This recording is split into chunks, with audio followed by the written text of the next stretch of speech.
From 2012 and the campaign trail, you may recall then Senator Joe Biden. Now, 2008. We're talking 2012. He was Vice President Joe Biden slamming Governor Mitt Romney's foreign policy and suggesting that a President Romney would start a war in Syria. He said it was a mistake to end the war in Iraq and bring all of our warriors home. He implies by the speech that he's ready to go to war in Syria and Iran. Mark Thiessen is a former chief speechwriter to President George W. Bush and a fellow at the American Enterprise Institute. Mitt Romney would start a war in Syria, Mark. Yeah, that clip right there is pretty much sums up why the American people say that polls show that if the election were held again today, Mitt Romney would win by 9 points. The Obama foreign policy is an absolute disaster, and in Iraq and Syria, it is a self-inflicted disaster, and precisely for the reason of what Joe Biden said in those quotes. Our military commanders warned President Obama that if you withdraw all of our troops, it's going to create a vacuum in Iraq that the terrorists will fill. According to Leon Panetta, the entire national security team warned him that he needed to arm and train the Syrian rebels, or that would create a vacuum in Syria that the jihadists would fill. But he didn't listen to them. He listened to Joe Biden. He withdrew all of our troops from He didn't do anything about Syria, and the result is now in Syria we have a terrorist safe haven where a terrorist group, Khorasan, was planning an imminent attack on the United States. That safe haven was created on Barack Obama's watch. Is it fair to criticize the president at a time like this? Already today you've had some of the president's critics come out and say we have to stand with him as he sends our military to war. Can you stand with him on the mission now and yet still hold him to account for creating some of the circumstances that made it necessary?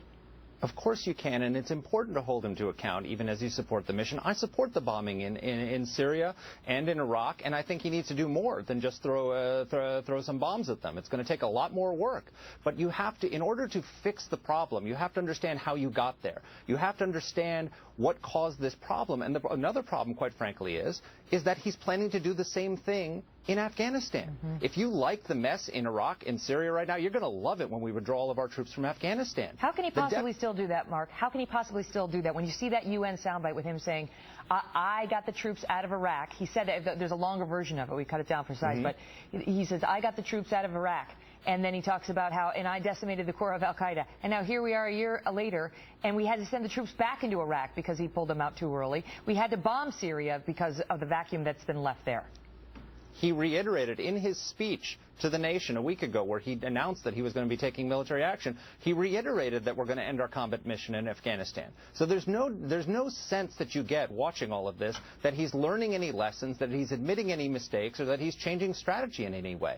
And the definition of insanity is doing something over and over again and expecting a different result. If we do the same thing in Afghanistan that we did in Iraq, if we withdraw all of our troops, the same thing will happen. A vacuum will be created, the terrorists will fill it, and they will plot attacks against the United States.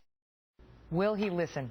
Do you think there's still time now as we watch what may be a several years long war we're getting into in Syria? Will he listen on Afghanistan to the generals who have said, don't do this?